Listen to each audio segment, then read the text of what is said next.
जय श्री राधा कृष्ण। अगले और पिछले जन्म के बारे में जानने की उत्सुकता ज्यादातर सभी लोगों में होती है। इसे जानने के कुछ तरीके धर्म पुराणों में बताए गए हैं।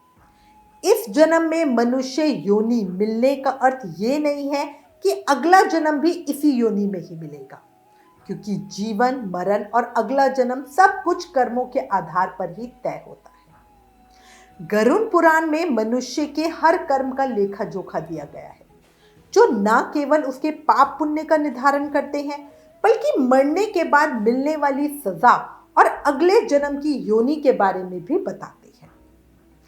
कई बार गलत कार्य करने वाले ये सोचते हैं कि कोई उन्हें देख नहीं रहा, इसलिए कई बार लोग ऐसे पाप कर देते हैं जिनके गंभीर परिणाम न केवल इस जन्म में बल्कि अगले जीवन में भी भुगतने पड़ते हैं। अगले जन्म को लेकर बहुत से लोग हमें मैसेज करते हैं। उनके मन में जिज्ञासा होती है कि वो अगले जन्म में मनुष्य बनेंगे, पशु बनेंगे या फिर कोई कीड़े मकोड़े। अगर इंसान बनेंगे तो महिला के रूप में जन्म लेंगे या पुरुष के रूप में। बहुत सारी क्यूरियोसिटी होती है ना, लोग जानना चाहते हैं। इस विषय में गरुड़ पुराण में जो कुछ बताया गया है उसे आज इस वीडियो में मैं आपको बताती हूँ। पाप कर्मों के अनुसार आपको अपने अगले जन्म में मनुष्य, पेड़ पौधे, कीड़े मकोड़े, पक्षी, सांप, छुछुंदर इत्यादि योनियों में से कौन सी योनि मिलेगी। साथ ही चर्चा करेंगे क्या वाकई पुनर्जन्म होता है और कर्म फल क्या होता है। बहुत सारी जानकारी एक ही वीडियो में मिलेगी, इसलिए प्लीज वीडियो लास्ट तक जरूर देखना। अगर आप हमसे कोई प्रश्न पूछना चाहते हैं तो हमें टेलीग्राम पे मैसेज करें, और आने वाले व्रत त्योहारों का रिमाइंडर, डेली का पंचांग और राशिफल अपने फोन पर पाना चाहते हो तो व्रत लिखकर 9821025751 पर व्हाट्सएप मैसेज करें। वीडियो पसंद आए तो प्लीज लाइक और शेयर जरूर करना। चैनल पर नए हो तो जल्दी से चैनल सब्सक्राइब कर दो। अब चर्चा शुरू करते हैं। सबसे पहले चर्चा करते हैं कि क्या सच में पुनर्जन्म होता है। तो इस बात को एक उदाहरण से समझते हैं। कई बार बालक जब पैदा होता है तो उसमें किसी तरह को कोई दोष होता है। कई बालक किन्नर पैदा हो जाते हैं या फिर ऐसे पैदा हो जाते हैं जिनमें कोई शारीरिक दोष होता है, जैसे कोई जन्म से विकलांग पैदा होता है, कोई बॉडी पे निशान होता है, कोई देख नहीं सकता। ऐसा होने के पीछे विज्ञान अपना तर्क देता है, पर सच्चाई में धर्म ग्रंथों में इसके पीछे का कारण कर्म फल दोष बताया गया है। क्योंकि इस जीवन में बच्चे को उसके पिछले जन्म के कर्म के आधार पर कष्ट भोगना तय होता है, इसलिए शारीरिक असमर्थता पैदा होने के साथ ही वो इस दुनिया में आते हैं। भविष्य पुराण में क्लियरली लिखा हुआ है कि पांडव भाइयों को अलग अलग घरों में जन्म अपने कर्मों के अनुसार मिला था। गरुड़ पुराण में लिखा है कि जब तक शिशु मां की कोख में रहता है तब तक उसे अपने पिछले जन्म का सब कुछ याद रहता है। उसे ये भी याद होता है कि उसने अपने पिछले जन्म में क्या क्या कर्म किए थे। दुखी होकर वो जीव गर्भ में ही भगवान को पुकारता है, उनसे प्रार्थना करता है और कहता है कि वो इस आने वाले जीवन में सत्कर्म करेगा और भगवान का नाम जपेगा। परंतु जैसे ही शिशु माता के गर्भ से बाहर निकलकर इस पृथ्वी लोक पर आता है, ईश्वर की माया द्वारा उसकी सारी स्मृति खत्म कर दी जाती है और जीव फिर से सब कुछ भूल जाता है। मोह माया में कुछ ऐसा उलझ जाता है कि परमात्मा के लिए उसके पास समय ही नहीं बचता। गरुड़ पुराण में जीव के द्वारा किए जाने वाले कई तरह के पाप और उन पापों के निमित्त जो भी सजाएं दी जाती हैं उसके बारे में भी भगवान विष्णु ने विस्तार से बताया है, और वही चीज आज इस वीडियो में मैं आपको बताती हूँ। देखो, जो व्यक्ति पराई स्त्री से संबंध बताता है उसे नरक में जाना पड़ता है। वहां उसे बहुत तरह के कष्ट भोगने पड़ते हैं और उसके बाद उसे अलग अलग योनियों में एक के बाद एक कई जन्म लेने पड़ते हैं। वो सबसे पहले भेड़िया बनता है, फिर एक कुत्ते के रूप में जन्म लेता है, उसके बाद सियार, फिर गिद्ध और फिर कौवा बनता है और अंत में बगुला बनता है। इन सब योनियों के कष्ट झेलकर उसे फिर से मनुष्य योनि मिलती है। लेकिन जो व्यक्ति किसी स्त्री के साथ जबरदस्ती संबंध बनाता है उसे तो नरक भोगने और कई योनियों में जन्म लेने के बाद मनुष्य योनि में किन्नर के रूप में जन्म मिलता है।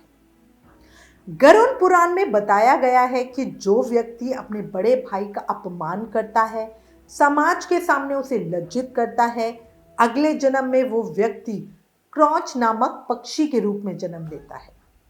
इस योनि में उसे 10 वर्षों तक कष्ट भोगना पड़ता है। उसके बाद उसे मनुष्य योनि दोबारा मिलती है। गरुड़ पुराण के अनुसार अपने सच्चे मित्र का अपमान करने वाला गधे की योनि भोगता है। गधे का जीवन काल 25 से 30 वर्ष का होता है। अब यहां आता है कर्म फल सिद्धांत। अगर आपने अपने मित्र को इतना कष्ट दिया है कि उसे सारी उम्र पीड़ा भोगनी पड़ेगी, तो समझ लीजिए 20 से 30 साल तक गधा बनकर अगले जन्म में अपने मालिक का अत्याचार वो सहेगा। अगर आपका पाप क्षमा के योग्य रहेगा तो कर्म फल सिद्धांत के अनुसार आप गधे की योनि से जल्दी मुक्त होकर एक साधारण मृत्यु को प्राप्त हो जाएंगे। अच्छा, इसके अलावा माता पिता को कष्ट पहुंचाने वाली संतान कछुए का जन्म लेती है। कछुए का जीवन काल बहुत लंबा होता है। कछुआ 20 या 30 साल नहीं बल्कि उसका जीवन 200-300 साल तक होता है। यानी कि समझो माता पिता को सताने की सजा बहुत ही लंबी होती है।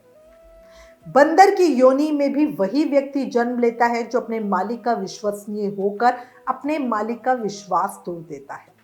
ऐसा पापी जीव बंदर के शरीर को प्राप्त करता है। उसका सामान्य जीवन काल 20 साल का होता है। जो व्यक्ति अपने से लिया हुआ धन वापस नहीं करता या उसका छल पूर्वक धन अर्जित करता है, वो कीड़े मकोड़े की योनि में जन्म लेता है। योनियों का जीवन काल कितना लंबा होगा वो व्यक्ति के कर्मफल पर निर्भर करता है। किसी के एहसानों को ना बांधने वाला बिच्छू की योनि में जन्म लेता है। दूसरे की निंदा करने वाला, बुरा बर्ताव करने वाला कीड़े मकोड़े के रूप में जन्म लेता है। ये एक ऐसी योनि है जिसमें आप कितने भी प्रभावशाली क्यों ना हो, आप में कितना ही हुनर क्यों ना हो, आपको सम्मान कभी नहीं मिलता। उदाहरण के लिए एक चींटी को ही ले लीजिए। नीचे गिरती है, चलती है, मंजिल तक पहुंचे बिना नहीं रुकती, कितनी मेहनत करती है, किसी को नुकसान नहीं पहुंचाती, फिर भी मनुष्यों के पैरों के नीचे आके मृत्यु को प्राप्त होती है ना। लिहाजा जैसा आपने अपने पिछले जन्म में किसी और व्यक्ति के सम्मान को रौंदा था, अगले जन्म में उस जीव आत्मा के साथ भी ठीक वैसा ही होता है। गरुड़ पुराण के अनुसार सोने की चोरी करने वाले व्यक्ति को कीड़े मकोड़े के रूप में जन्म मिलता है। वही जो व्यक्ति चांदी के सामान की चोरी करता है वो कबूतर बनता है। जो व्यक्ति वस्त्रों की चोरी करता है वो तोता बनता है। सुगंधित पदार्थों की चोरी करने वाला व्यक्ति छछूंदर के रूप में जन्म लेता है। किंतु यदि अपराध चोरी से बड़ा हो तो और भी कष्टदायी योनियां प्राप्त होती हैं। जो व्यक्ति किसी की हत्या करता है उसे गधे की योनि में जन्म मिलता है। उसके बाद वो हिरण की योनि में, फिर मछली की योनि में, फिर कुत्ता और फिर बाघ और अंत में मनुष्य की योनि प्राप्त करता है। देवता और पितरों को संतुष्ट किए बिना मरने वाला व्यक्ति 100 वर्षों के लिए कौवे की योनि में जन्म लेता है। इसीलिए पितरों के श्राद्ध कराते समय कौवे को भोजन करा के संतुष्ट करने का महत्व है। कौवे की योनि के बाद मुर्गा और फिर 1 महीने के लिए सांप की योनि में रहने के बाद उसके पापों का अंत होता है और उसे वापस मनुष्य की योनि मिलती है। धोखेबाज और अपने हित के लिए दूसरों के साथ छल कपट करने वाले को अगला जन्म उल्लू के रूप में मिलता है। वहीं पशु पक्षियों को परेशान करने वाले व्यक्ति को अगला जन्म बकरे के रूप में मिलता है, जो कसाई के हाथों हलाल किया जाता है। गरुड़ पुराण के अनुसार गौ हत्या, भ्रूण हत्या, महिलाओं की हत्या करना महापाप माना गया है। ऐसा करने वाले को अगले जन्म में चंडाल योनि मिलती है। वहीं गुरु का अपमान करने वाला व्यक्ति अगले जन्म में नरभक्षी के रूप में पैदा होता है, जिसे जन्म से मृत्यु तक कई तरह के कष्ट झेलने पड़ते हैं। जो व्यक्ति धर्म, वेद, पुराण जैसे धार्मिक ग्रंथों का अपमान करता है या ईश्वर में श्रद्धा नहीं रखता, उसे भी दंड का भागीदार माना गया है। ऐसे लोगों को अगले जन्म में कुत्ते के रूप में जन्म मिलता है। गरुड़ पुराण के अनुसार जो व्यक्ति मित्र के साथ छल करता है उसका अगला जन्म गिद्ध के रूप में होता है। गरुड़ पुराण के अनुसार दूसरे के लिए अच्छा सोचने वाला, धर्म को मानने वाला, धार्मिक ग्रंथों में विश्वास रखने वाला, पशुओं से प्रेम करने वाला, माता पिता का आदर करने वाला, अपने गुरु के द्वारा बताए मार्ग पर चलने वाला जो जीव है वो आत्मा स्वर्ग में जाती है और अपने लिए मोक्ष के दरवाजे खोल लेती है। हम सबको इस धरती पर अलग अलग योनियों में तब तक जन्म लेना पड़ता है जब तक कि हम आपको मोक्ष की प्राप्ति नहीं हो जाती।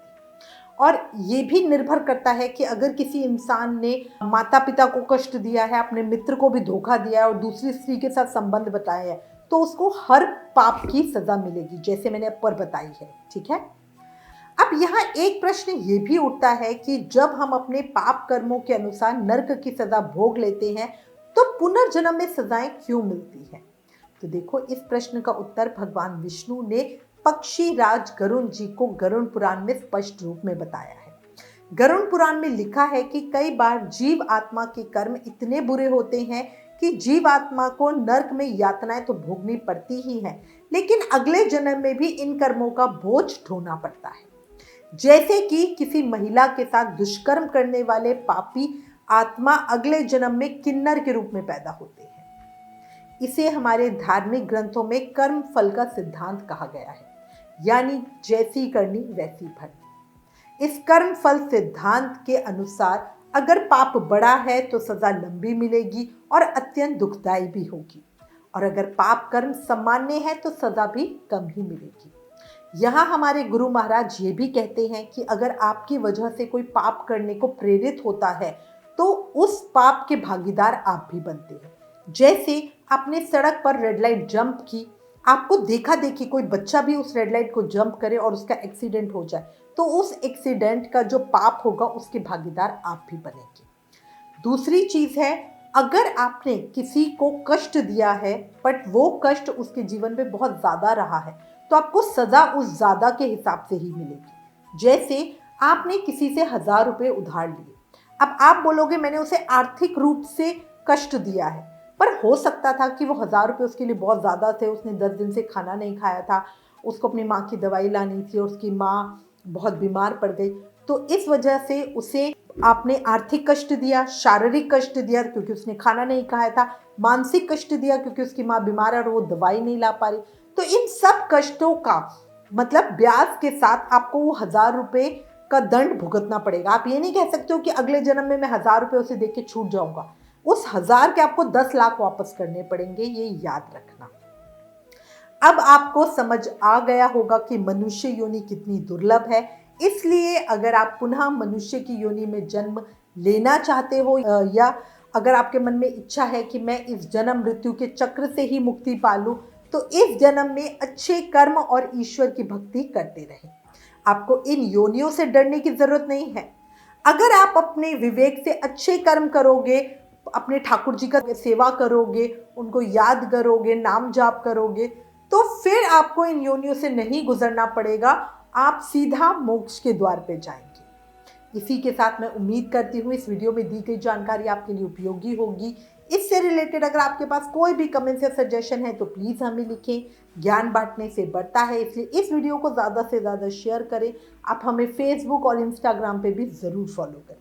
Please like, share and subscribe. Thank you. जय श्री राधा कृष्ण।